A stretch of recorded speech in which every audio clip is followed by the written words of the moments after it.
Welcome back to the Mature Male Podcast. I'm your host, Wes, psychotherapist helping men mature through timeless wisdom and practical guidance. Today's guest is Dr. Ryan McKelley. Dr. McKelley is a licensed psychologist and professor of clinical counseling psychology at the University of Wisconsin-La Crosse. With expertise in men and masculinities, he's co-authored over 20 peer-reviewed journal articles and book chapters in this field. As past president of the Society for the Psychology of Men and Masculinities, a division of the APA, Ryan has been extensively interviewed on men's mental health and changing gender roles, appearing in outlets like the New York Times, USA Today, ABC News, and National Public Radio. He also has a TED Talk on social connection and masculinity and teaches courses on men and masculinities that are transforming how students understand gender. Ryan, welcome to the show. Thanks for being here. Wes, thanks for having me. It's extra exciting after I've gotten a chance to listen to quite a few of your episodes. So I'm honored to be here, and just thanks for doing a show like this. Yeah, thank you for the support and excited to chat today. So I'd love to start with something personal that's been transformative in your own journey. You've created something called the Best Year Ever Project, a virtual men's challenge that came out of Michael Easter's book, The Comfort Crisis. Can you walk us through what this experience was like for you and how it shifted your perspective on what men need to thrive? Yeah, and I'll clarify too. I'll give credit to my good friend Christopher Paquette, because it was he and I that were talking together. I had read that book a few years ago, and then I gave him a copy, and he and I sat down together and said, "Oh, we planned out some cool things to do as we age." And it really was kind of his idea. It's like, why don't we get a couple of other guys together and let's just make this the best year ever. So that's why we have a very, low creative title at this point for it. But the idea was, let's pull in two more. So it'll be four of us, probably more for scheduling's sake, that it's not too big. And we spent a bit of time together trying to figure out what could we do in the next 12 months that would stretch ourselves and kind of get ourselves out of a comfort zone based on some of the principles in that book. And I do want to put a plug for the book. I've got no connection to it, but Easter does a really good job of pulling in the psychology literature and kind of making arguments for doing hard things. Whether that's physical, emotional, social, and that's really, and doing novel things to kind of slow down the pace of life. So he kind of makes this argument that sometimes we get into our routines and life just seems to pass us by. So I'm giving that just as background as to kind of how we came up with this. I was located in Wisconsin. The three of them were in Chicago in different locations. And so we decided we were going to meet via video conference about twice a month. And early in the month, we would set our goal for the following month. And then late in the month, we would check in on progress and kind of reflect. So to structure it, we came up, this is just us kind of figuring out what made sense. We came up with 4 pillars of challenges. So physical health, some type of contemplative, spiritual health, family and friends, and then society a little bit more broadly. And we define that more as kind of our local, social world. And then we just brainstormed all year long different challenges that would fit under each of those categories. And some months we might select from 2 or 3 of those categories. We always tried to do something together, at that same time. And sometimes we did our own individual challenges because they were important to us for different reasons. So that is what we did. And we journaled about it. And for me, that was a huge challenge because that's just not something I was doing naturally. And we did have a couple events that we got together to do.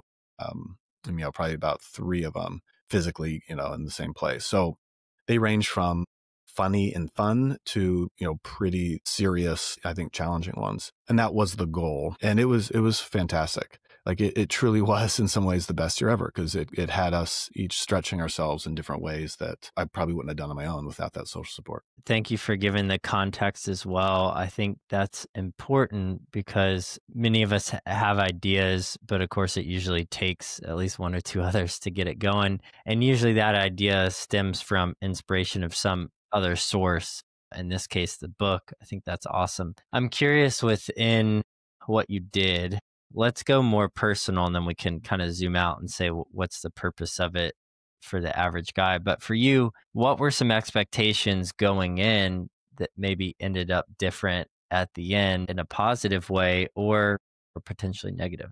Yeah, I think I probably at the outset was expecting more of it to be kind of the fun physical challenge things, because that's kind of what Easter was talking about in his book. I will say he calls it misogi. It's based on samurai culture. And the idea with the misogi is you have to choose something that you have a 50% chance of failing. And that's rule number one. Rule number two is don't die. So it's not about taking stupid risks, but really kind of pushing yourself. And I think I went into it thinking I was going to benefit most from those. And then on the tail end, I realized the things that were most meaningful to me were the ones that were more contemplative or social based, in relationships. So to give you an example, I think my all-time favorite thing was we had decided to reach out to 15 people in your life, like that you would kind of define as a mentor, whether they know that or not, and then write them a letter of how much they meant to you. And I think we did that in February. And we had kicked this off in January. That was more meaningful than anything. I mean, we all kind of talked about it. Like I found myself, tearing up writing some of those things. And the goal wasn't about what you got back, really. Some of these people I had to like dig pretty hard to find what I thought were their current addresses. And then it was a gift that just kept on giving. Like there were people I heard from immediately and, kind of returned, I guess, the favor, kind of expressing, what our relationship meant. And others I maybe heard from 7 months later. And so that was the one I think surprised me. And I think about how seldom, we communicate that way to people. I may have the idea and I'll have this thought like, oh, I should tell so-and-so this. And I don't, either because it's not convenient or because then I forget about it later. And so that I think was probably one of the most meaningful activities. And I heard the same from the other guys as well. Yeah, I think it brings up a deeper struggle many men have, not just to express their emotions, but to express their overall appreciation for people in their life.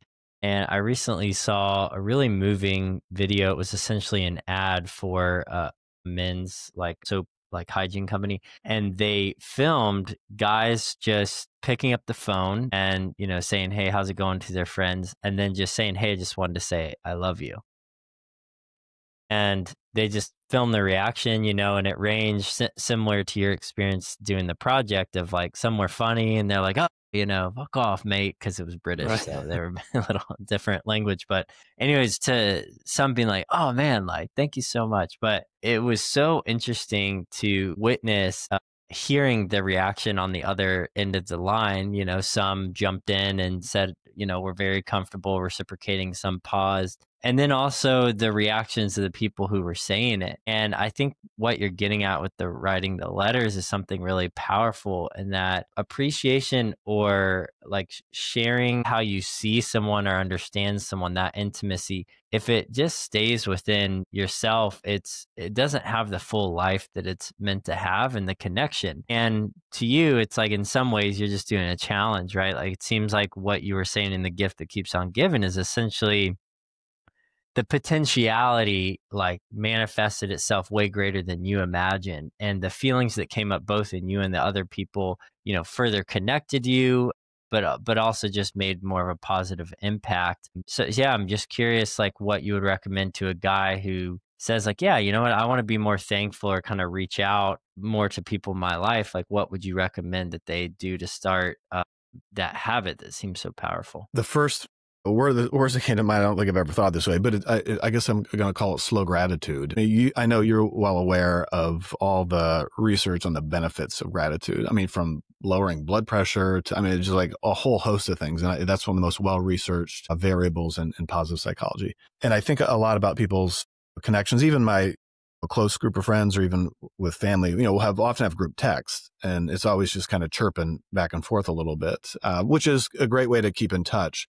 But I don't think that, there's just not enough opportunity there to really kind of get into things. So I think if somebody really wants to communicate that to somebody, your two best options, certainly face to face if you can, but I realize that's not going to work for everybody because of distance. Picking up the phone and having a conversation, if that's not possible, or it's just, you're not at that point where you can do it, I think writing it down. So whether you handwrite that in a letter or you type it out in an email, I think there's less and less of kind of that long form reflection where you can really kind of get into the details behind things. So I think you have lots of different options there. And it's just a nice breakaway from kind of the quick things that we do to kind of check in with one another.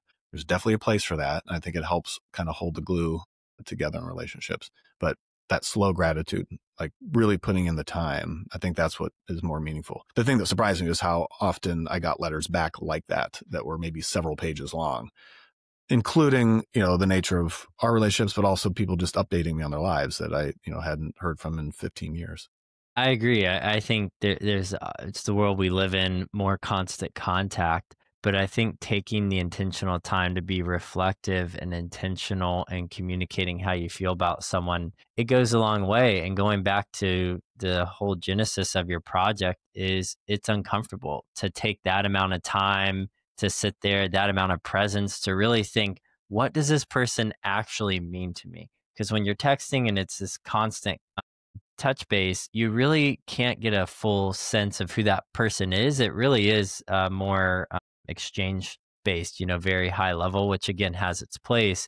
But I think what you're getting at is it helps you drop into like the deeper person and like awareness that you are. It, the gratitude opens up the awareness to realize the value and quality of that person and the relationship that you have. And without those moments, then all of life just becomes an exchange. And I think those are good, maybe speed bumps is what I would call it, to help you slow down and get in touch with that.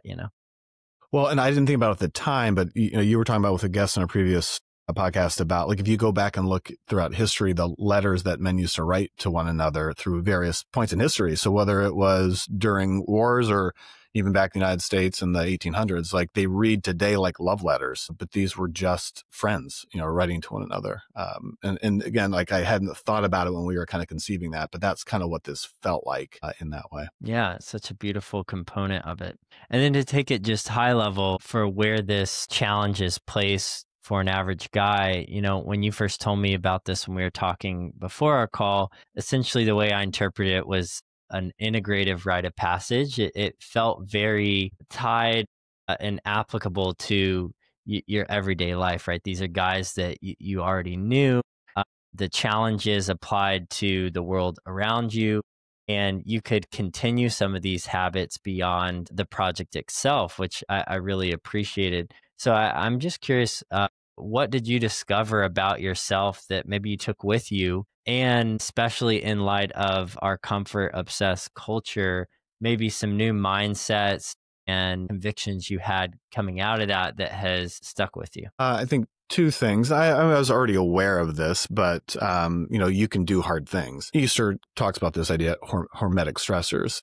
Right now, I do think there's a lot of talk about that on social media, like whether it's cold plunging, other things, like this idea that we benefit from these small, capable challenges that aren't these kind of prolonged chronic stressors. So that was just a reminder that there's lots of different ways to do hormetic stressors. So you can certainly do those physical ones, but I think we can think about how those look and taking other types of risks. So either taking those social risks or in the category that we talked about, kind of social impact. I decided to work with our schools to try to get cell phones out of our middle school, and they did. And so that was like a fun project to spend several months doing that. But that's not something I normally do. Like as a professor, I'm, comfortable in my classroom, but I don't do a lot of activism. And so I think those types of doing impact projects where it's stretching yourself a little bit, you realize, this would have been anxiety provoking for me. And it wasn't maybe comfortable at the beginning, but at the end it's like, oh, I can do this. So I think that hormetic stressor thing was a realization. And the other was, I think it was more about, kind of recognizing how loneliness can look. So even when, it's easy, parent, house, real busy with work and some of my own, stuff. So it's easy to get so busy and not even pay attention to that stuff. And if you're not making time for that kind of connection or those, that time that you would spend with other people, it's easy to maybe not notice that I was, feeling that way. So this was kind of a reminder to raise those connections and make sure that, I was saying yes. Certainly, I think I was saying yes to more face-to-face things as well as a result of doing that Best Year Ever project. So it helped probably change priorities, saying no matter what's going on or how busy I am, it's really important to, make time for, friends and family and that kind of stuff. So those are probably the two big lessons that came out of it. Yeah. And it seems like that commitment to the project was a necessary disruptor. I think we all are not just creatures of comfort, but of habit, and you get into your routine and you do your thing your way in your time and your understanding of it. And having these commitments to doing things that, let's say, disrupt that normalcy cause you to be a little bit more vulnerable and present and learn different things in a way that otherwise wouldn't. I think there's certainly a range. Like most of our life is a routine and the things that we repeat. And so I'm not suggesting we go to the other side, which is just pure chaos and it's all unpredictable. Sure. That's not good as well. But I think this project strikes a good balance of essentially saying, yeah, but we can't just stay in the routine, which in a lot of ways is the bed for comfort. You need these times in your life where you do concentrated, unpredictable, more vulnerable, unexpected tasks and experiences that essentially kind of shake you up and keep you honest and present and just showing up somewhere where, at least I know myself, I really struggle with flexibility and I I'm do really too. rigid, which we know that is a classic male trait that tends to negatively impact us in many different forms. So I can appreciate what it did for you, it seems like. Yeah. And there's one thing that kind of came to mind. Now this is an example of one that my friends didn't end up doing. And this is, I just remember, it was September. I decided to do radical vulnerability. So I think about how often I'd be walking across campus and somebody would say, "How are you doing?" I'd be like, everybody just says fine. And do they really care how I'm doing? And, do I answer honestly? And so I said, for this next month, I will be honest when people answer that or ask that question or other types of questions. My friend's like, "Ooh, that's going to be awkward." But I started doing it, and it was, this was a particularly challenging time because my mother-in-law had gotten a terminal diagnosis, and I would stop and I would share. I was like, "Actually, here's what's going on." And it was amazing what impact that had. Certainly there were people who were thrown off guard and be like, "Well, man, I'm just going to class." Others were like stopped and like shared stuff that I had no idea. And so I've tried to like stay with that since then. And so for me, it's made, I think, even relationships at work, it's helped me understand the ones that are matter and are worth spending time on versus ones that really are just kind of chit chat acquaintance. And that's fine. Like you don't need to be close to everybody, but that was one of the hardest things I did. And I think one of the most revealing. And so I've tended to kind of hold on to some of those connections. And those are ones that even over the rest of the course of that year, and now I'll walk by somebody and I know a lot more about them just for the simple fact that for the first time, pausing and being honest. And so that's a hard thing to do on both sides of that interaction. But I hadn't thought about that until you had kind of mentioned what else I got out of it. Yeah, well, I'm glad you did mention that. I just had a guest on, Todd Adams. He runs an organization called Men Living. And he talked about how, he was like a frat guy, a sales guy in construction and just very like run of the mill. And he had gone on this bachelor party with some of his best friends. He came home and his wife was like, "Well, how are the guys doing?" And he was like, "Yeah, they're all good, And she's like, "No, but like, how are they doing?" And it kind of struck him. He's like, "Oh, I have no idea. Like how my closest guy friends are like Yeah. actually doing." And so he started doing the same as you essentially, which is like when someone asked him, he would just in an appropriate manner share the realness of what's going on. And his point was that you actually have to build resilience to rejection because that is a part of it. And that's a big fear I think a lot of guys have of like, yeah, but if I share, what if I get rejected? Essentially, it's the platonic version of asking a girl out. You're like, Right. "Oh my God, this is like, I'm really sharing something real." But he said the same, is that essentially he was shocked by how many men would just reciprocate. And, I have this analogy I use. I'm not a big poker player. So if you are, Me keep me neither. No, honest. But okay, so we'll just act like this is true then. But that's fine. essentially, you sit at the poker table and you all get, cards dealt.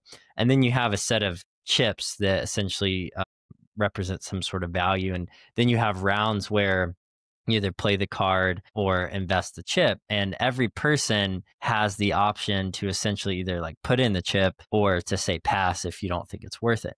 And the way that I see reciprocal intimacy is essentially like, let's say you and I are in a conversation and you tell me something more serious and honest, that's you putting a chip in. And then it's my turn and I have a choice. Like, am I going to match your investment or am I going to pass? And essentially the intimacy is built on you putting in a chip and then being like, oh, you know what? Like, I totally get it, man. For me, like, this has been really tough. And then I put in a chip and we go back and forth. And like you said, the range of relationships varies. Some people that back and forth is, every 2 weeks walking to a different class on campus.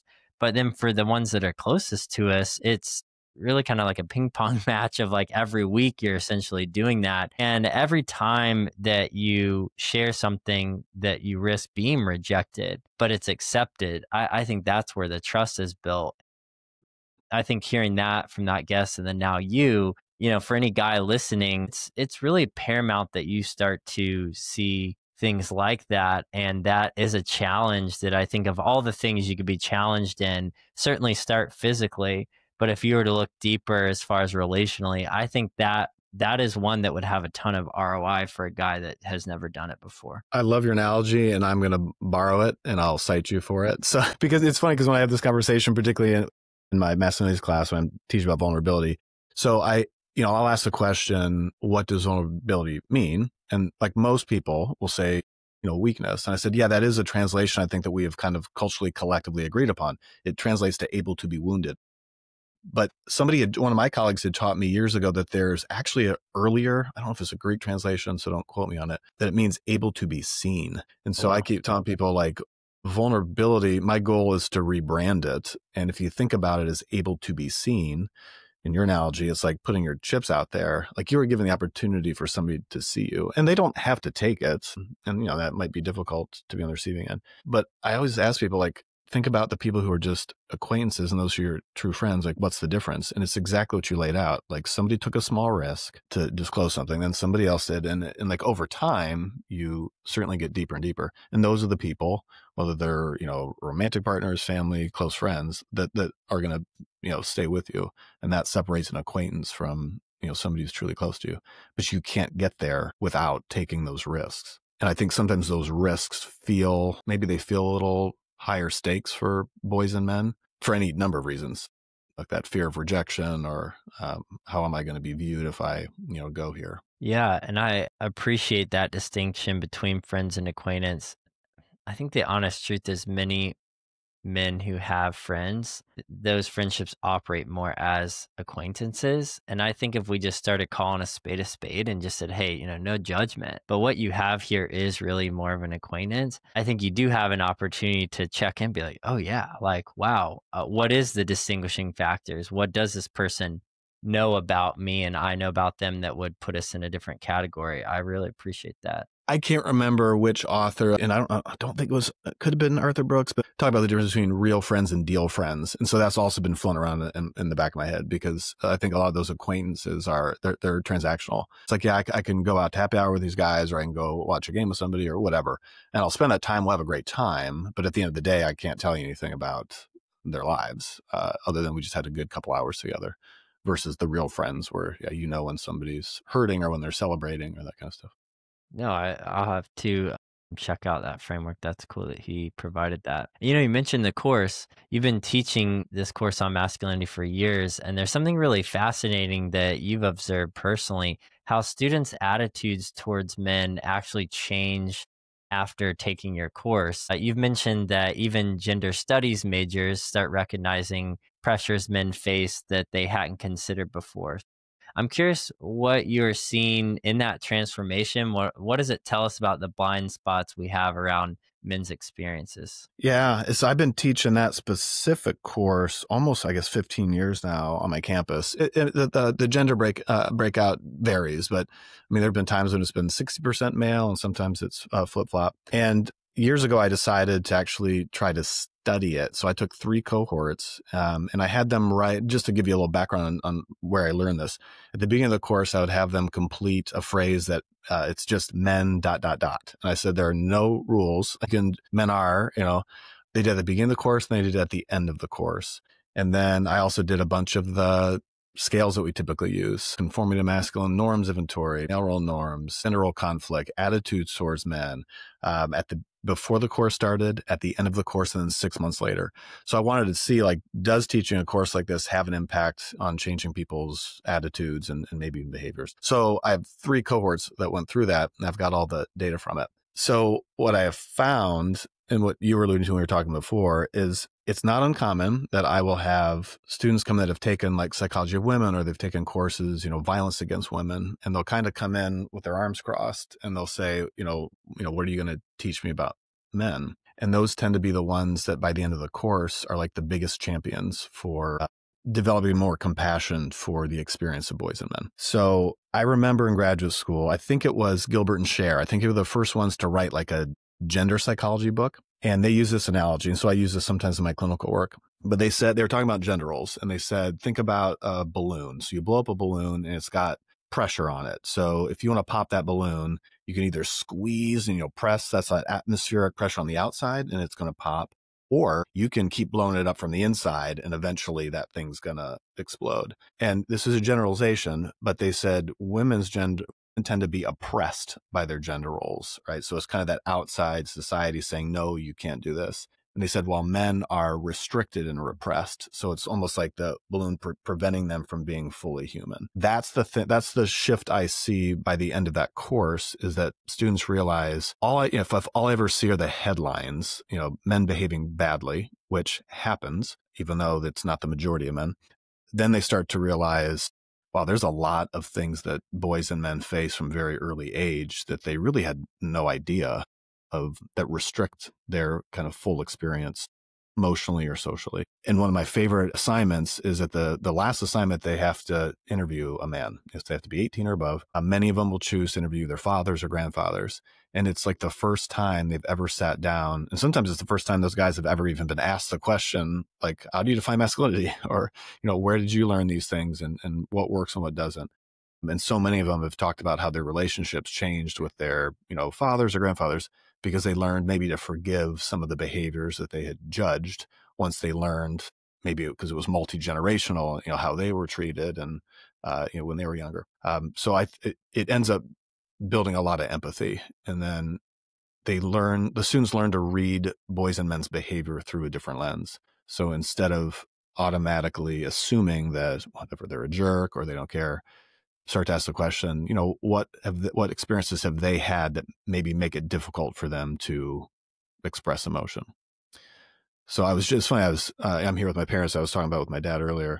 I use the example about a lot of times you'll hear women say, I want my husband or boyfriend or whatever to be more emotionally expressive. And they'll say that in the course. And then at some point I'll ask the question, all right, I want you to think about a time maybe when a boy or man in your life did emote like sadness or something. What was your response? A lot of them will sit there and be like, oh, well, I got anxious, so I laughed, or I didn't know what to say because that was the first time. And so if I'm a guy and you're telling me to be more emotionally expressive, then I take that risk and then I get laughed at. You're going to bet I'm not going to do that again.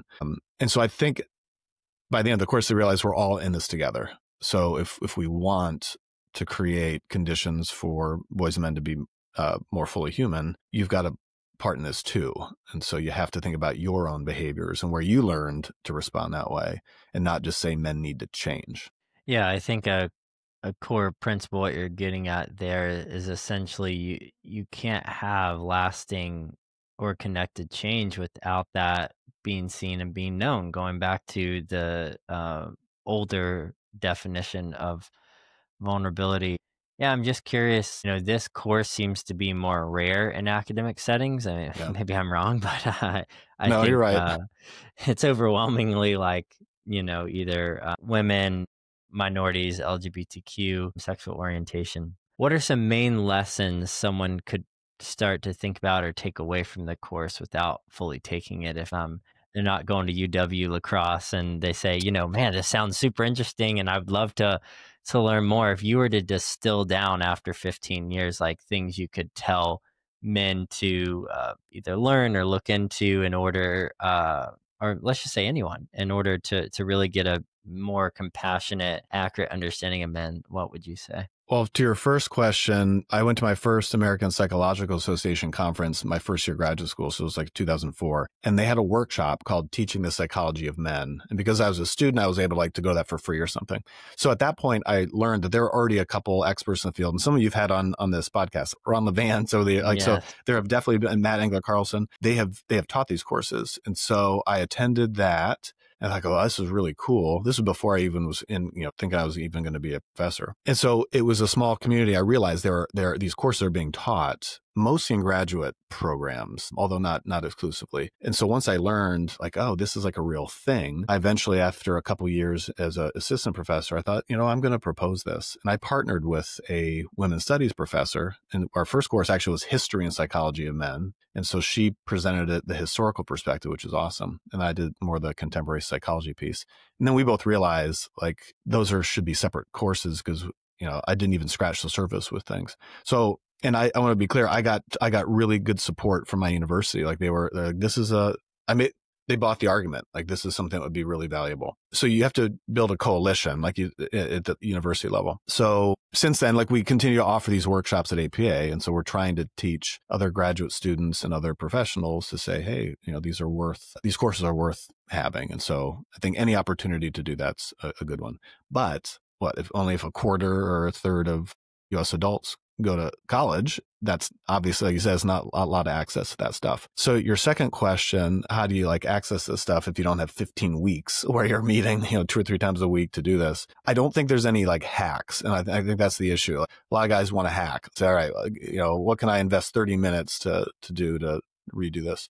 I think what you're doing, which is something I don't do, hosting podcasts like this, I think there has been more impact in the podcasting space across a whole range of topics where people, because this is a slower pace, you can spend an hour talking with somebody and you can do that. I can listen to 20 different episodes. So in many ways, if you find a podcast that you're really into, it's like a short course in a certain topic. So I think that's a really good start for people, particularly men who are interested in maybe learning more about this stuff, is to find podcasts like this, or even are more specific to certain issues, and letting that be an opportunity to really kind of dig in. I could say the same thing, like find some books that are, that you cue into.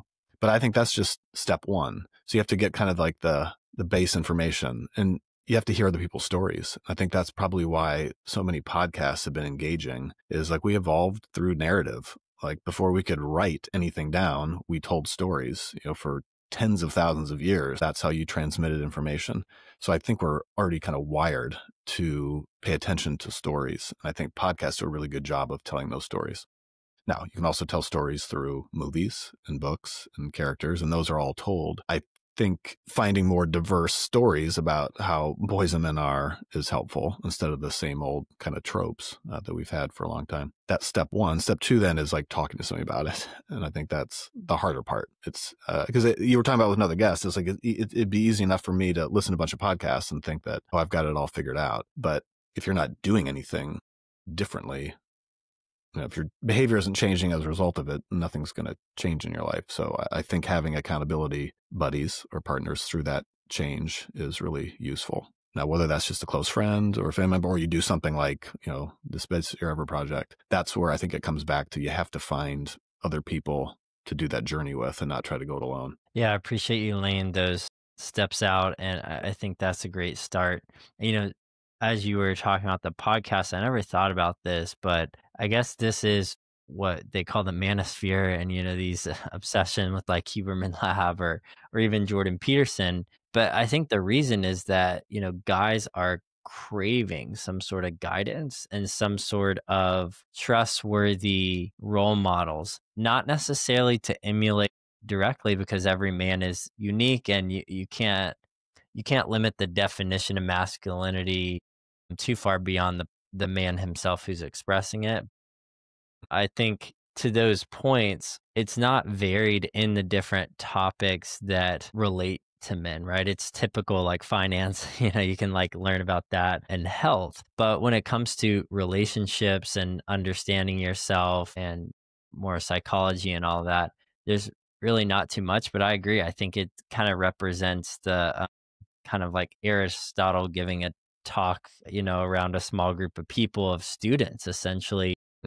This very easy access, but let's say high challenge, to say like you can come and listen, but you really have to like do your part to keep up. And like you said, not just ingest the information, which is probably where we're still stuck as men, is many men know a lot, but okay, great, you know a lot of facts about cold plunge and ATP and brown fat, but like Are you actually just doing it, and like, so I think that needing more varied content, I think for sure is a start. And then on top of that, I think being more practical and getting out there in the world and just acting on those things is really big. And, I have a thought. I'm curious, have you ever thought about correlating the best you ever project with your course, like almost as a like capstone or end thing? To me, that I don't know, that just seems like a cool connection that yeah. Now I'm gonna have you co-teach with me. Maybe it's like a virtual thing. That Oh would my be gosh! awesome. Like now I've got all these awesome ideas. That's a brilliant idea. And I am always trying to think about how can I already have them do what's called life labs. So I will have them like, they have to go out and try things, whether it's observing groups of men in kind of male spaces and kind of reflect. But actually, I love this idea of kind of building in, you're going to like do these things and then see what that's like. Love it. So I'll guarantee you I'm going to do some version of it now. So thanks for Yeah. that little idea. Yeah, you're welcome. Well, Yeah, even the and compact version within the semester. yeah, I didn't mention this before. One thing we agreed to do at the end of that best year ever was we were going to then use that to seed other ones. So each of us like went off to do our own. And right now I'm doing one because I wanted to get closer to my men in my family. So it's my younger brother, my dad, and then my brother-in-law. And then the other three guys are doing other versions with other roles in their life. So that actually was kind of our goal or intent, was this not just be this thing that we love doing for a year, but to allow it to spread in the hopes that more men would do this to build connections. Yeah, and I think word of mouth is the way to go. So I love that. You mentioned a while ago about how narrative is baked into the human biology, and in your therapeutic work, you emphasize the power of metaphor and analogy, which I love, as tools for helping men access and express their inner lives. There's something about indirect language that seems to bypass men's defenses of literalism and rationalism in ways that direct emotional language sometimes can't. So I'm curious, what makes metaphor so effective, and how do you use it to help men develop what you call their emotional vocabulary and introspective awareness? So I'll have to begin with, I think this was a bias in clinical training that I experienced. I do think that we, not overvalue, I think we actually undervalue the role of indirect language. And, we're often taught to teach our clients to be able to communicate very expressive, like, I am sad. When you said that, I felt this way. And yet that's not how everybody is going to connect with that experience. So I just want to share, I remember very clearly I had this, it was during, my training where most of our sessions were recorded.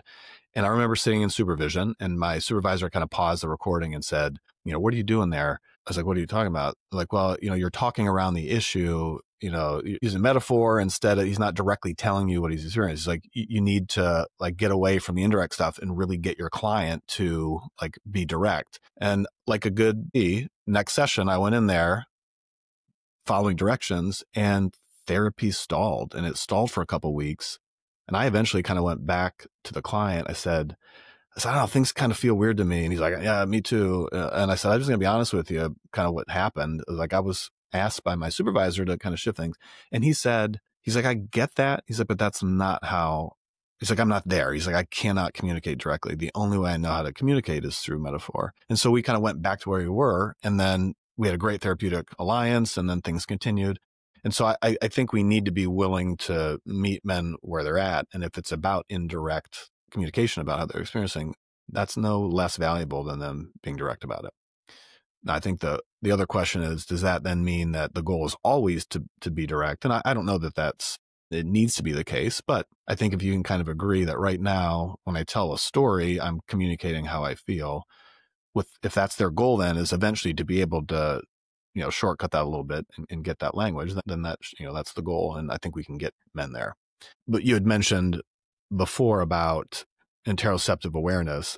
And some of this comes out of Ron Levant's work. And he was on your show, talking about normative male exothymia, and that inability to put words with emotions. I usually demonstrate this in my classes. So I have a lot of biofeedback equipment, so I can hook people up to show them what their nervous system's doing, right? So their heart rate variability, skin conductance, sweat, like all these markers of a stress response. And I'll share with them some of the research that show differences. So if you get a bunch of male and female participants and you show them some stimulus that elicits a stressful emotion, whether that's anger, sadness, whatever. Men will often say that they don't feel it. Like, oh no, that doesn't make me, let's say, sad. But their body tells a different story. It's like you can actually see a physiological reaction. They've just been taught by culture not to express it. So I always tell people men are no less, there's no gender differences in experience. Like we all experience emotions. Now there are differences in what we are allowed to express. I think, we don't, in the United States, our culture is not big on interoception. I think a lot of people are walking around having no idea what their body is saying. And I think we sometimes mistake body signals to say, I'm sad. So instead of recognizing that they're sad because they feel a pit in their stomach, it's like, oh, I'm hungry, so I'm going to eat. So I think when we talk about learning to express emotions, this is based on Schachter's two-factor theory. You have to have a physiological response, and then you look inward, and then you look outward to your environment to then label that emotion. So quite simply, I'll ask people, let's say, imagine my palms are sweating, my heart's beating fast, my face flushes, and I'll just say, what emotion could I be experiencing? And people will say fear, anxiety, anger, maybe happiness. And it's like, yeah, all of those things at the body level look the same, but we have to look to our environment. So if it's a bear, all right, that's fear. If it's somebody I am attracted to, maybe that's lust. If I'm at the gym, that's not an emotion. So that's just like a physiological response. So the idea is I often try to teach men, like, if you can't label, let's just start where you sense it in your body. And I think because we're such a go, go, go culture, we don't spend a lot of time just pausing and doing a quick scan and being like, all right, well, how's this showing up for me physically?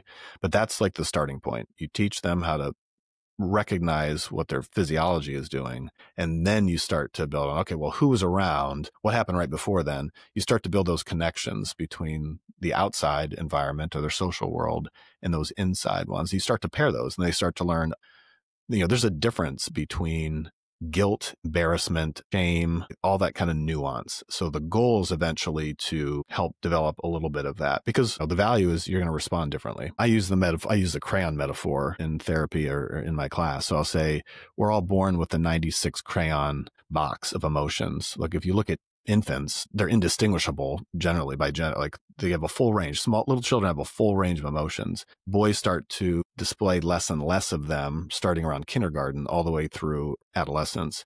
And by the end, they're mad, sad, glad, they've got like 8 crayons left. And it's not that they never had the rest of the box. It was just over time they learned that these are not ones that are safe to express, because when I do, I get, punished for it in some way. So a lot of the work is trying to help them rediscover like those different shades of red. So not just anger, but what came before the anger. Was it embarrassment? Well, was it some tender, vulnerable emotion that we're taught not to experience? So learning how to translate that into physiology.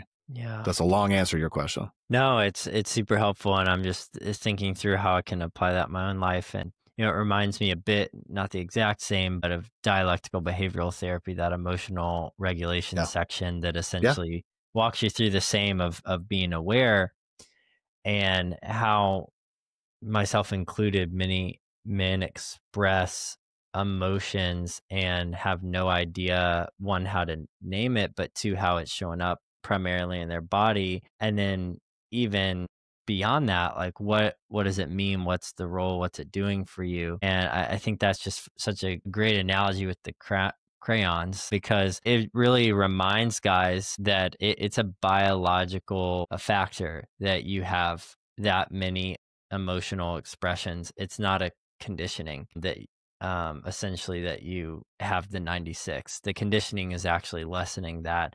Just like it's not just that women are emotional and men are analytical. Like that's just so over simplistic and ignorant, and it really pushes against not just the norm, but on a functional level, to essentially say, if you have learned to only draw with 8 crowns, how could you possibly be an artist? Like I like that. you really have to expand out the amount of tools that you're actually using, knowing that you were born to have it. And then on that, you said something earlier about the balloon, that book that talked about how men feel compressed. I feel this way, especially about feelings. I feel this about feelings. that essentially many men start to express emotions and they tend to let the rational mind like gatekeep it and really stop themselves because they've been told, like, primarily with anger, like it's bad, right? Or if it's sad, if I start feeling down, I gotta kind of disassociate and tap out. And in my work, a lot of times men are surprised when I'm like, "Oh, you should lose your shit," but they're like, "What?" And I'm like, "Now, effectively, you should do it like in a secure place where it's just you, but it's hitting a punching bag, chopping wood, lifting weights, going on a run, going on a challenging walk." And a lot of times, many men don't even feel the permission to express emotions to begin with. And I think that's the first step, because if you don't even allow yourself to do that, then your helpful framework and steps of being aware and seeing what it means and how it plays out in your body, you don't even get there because you're not even allowing yourself to be emotional. Maybe because you've been penalized through, someone laughing awkwardly, or that, hey, you've had enough mic time, essentially, society wise, stop complaining, like it's our turn kind of thing. Or, hey, this is not normal. Like, why guy to guy, like, why are you sharing your feelings? Like, I don't care about that. But it's having a major negative impact, on your relationships. It's a kind of mystery that I have is there's many men who are in marriages or partnerships, and yet they, how functional are they because they're in these relationships? Are they expressing their emotions in those relationships but not in their friendships, or is it across the board? It's just kind of, essentially, it's a mystery how guys can successfully get into close relationships with a woman, let's say, and then not have these skills. You need it to be functioning. Well, yeah, and when it doesn't, when it's not there and it's needed, that's when we see those relationships fail. Or this is another common problem with men, is they put all their emotional eggs in one basket. And so if they don't have those connections with male friends in their lives and they have them all in their spouse, and then their spouse, God forbid, dies or leaves them or whatever, that's why we see higher rates of suicide and depression in divorced men than we do divorced women. Then they're putting themselves at risk. So, and it's also a huge burden to put on a partner, like to be there for all of your emotional needs. And so that's why this distributed social support is so important. But to do that, you really do need to take some risks and learn some skills to be able to share those things. I do want to point out, I'm glad you brought up this idea that, I do think men feel like, it's not okay. It's not okay or safe to express, anger maybe cathartically. I know Matt had mentioned one of our colleagues, Fred Rabinowitz. In his practice, he has a punching bag. He has tennis rackets that guys can, bang on pillows. I mean, sometimes you need to start there because that's where the emotional knot is. And you have to kind of work through that to then get what's underneath. I had a client use this phrase. I know I had shared it with you.